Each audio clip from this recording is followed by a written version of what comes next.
Good morning, everyone, and welcome to the PivotBoss pre-market video for Thursday, February 16th, 2023. I am Frank Ochoa, aka PivotBoss. Happy Thursday, everyone. Here is a look at the ES in the daily time frame right now. You're noticing quite a bit of selling pressure, a failed new high, outside day down as PPI came in higher than expected. PPI came in higher than expected. Also, Fed FOMC member speaking right now, FOMC Member Mester, which could have also contributed to the weakness here. At the moment, we are still, this is a high range outside day to the downside already. Prior to the RTH open, already basically right at around an average day's range. But we're still precisely at the center of this compression. We're still having an uptrending market here. Do we remain within range here? Do we find a strong low? Or do we start to sell off beyond the previous low and actually accelerate to the downside? We haven't really seen much in the way of actual selling pressure to the downside through the bullish Pima trigger zone. To begin the year, we've seen this market shake off this weakness, whether it's intraday weakness or whether it's multi-day weakness. This market is shaking it off. How will it respond here today? Keep an eye on the previous session's low. A failure to maintain acceptance above that zone could open up a stop run day back to the bottom of this range, which puts you in view with that 40-60 level. All right, let's take a look here at the NQ. All right, here's a look at the NQ. What you'll notice right now, the NQ also with a failed new high, not quite an outside day down, holding right at the 8-period average at the moment. Still a very bullish trend to begin the year. The ability to shake off that weakness has been persistent here throughout the time. Right now we are at the highs here within this narrow range that has developed over the last few weeks here, last couple of weeks. And that energy right here could lead to a very nice breakout ahead. As of right now, PPI again and pre-market data points leading to a bit of weakness here. But do we extend through that previous low into a stop run day, which could bring us back toward 12.3 or the bottom end of this range in the worst case scenario? Again, this market has been able to shake off weakness, and we haven't really seen that extension to the downside any of these days really over the course of the beginning of the year. So right now, keep an eye on the previous session's low. Any push below it, maybe 12.5, could lead to a bounce back up and you're still within range. A failure to maintain acceptance above that previous low opens up the potential for weakness down toward 12.3. So right now, 260 points of range. This thing's been averaging about 260 on a 5-day basis, 280 on a 10. Do we see a bit more? Somewhere between 300 and 350 points could still be in play.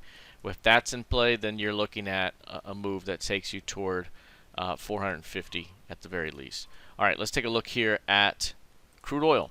Crude oil right now up just over 0.5%. You'll see right here again, crude able to push off of the previous session's low and bounce. This thing's been bullish here. Currently chopping around the previous month's close, but maintaining acceptance above the previous month's midpoint here. On the bounce and return off the low, it snapped back to the previous month's mid, pushed through it, and has now made its support, which would suggest that you're going to make a run for the previous high, which would be right up into this zone. So at the moment here, this thing is trying to hold this close to push through and return back to the high. That would take you to between 82 and 83.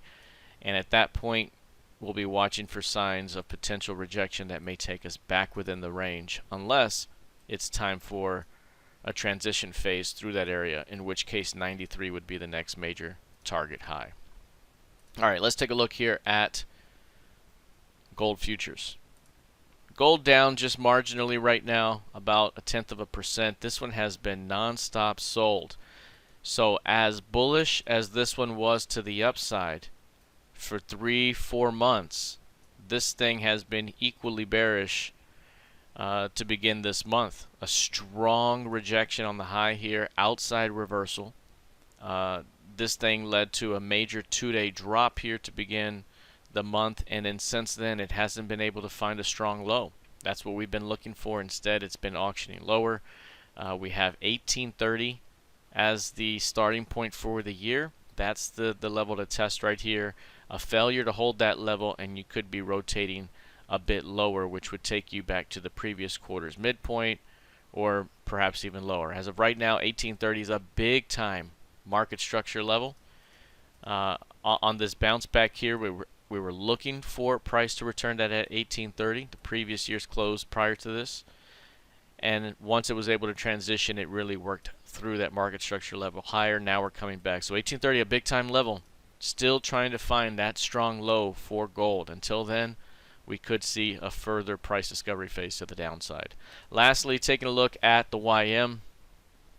YM right now still stuck in the range. Very curious price action over the course of the month.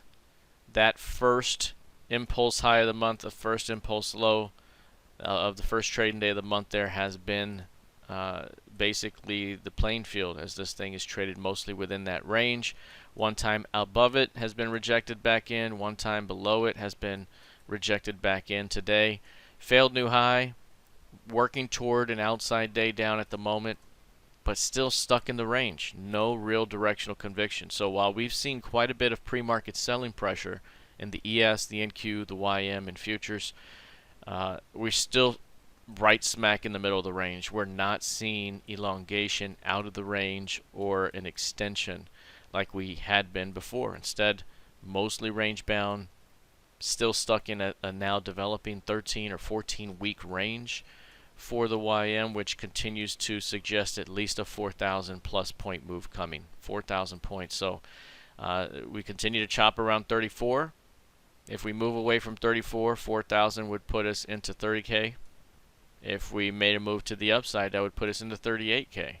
So which way are we going away from this zone? Again, 13, 14 weeks would mean you got a good 3 months to go grab that target. So again, still building energy for a potential move ahead. All right, that is it for now. We'll see how this develops heading into the rest of the session. Good luck, trade well, and I'll see you in the trading room. Take care.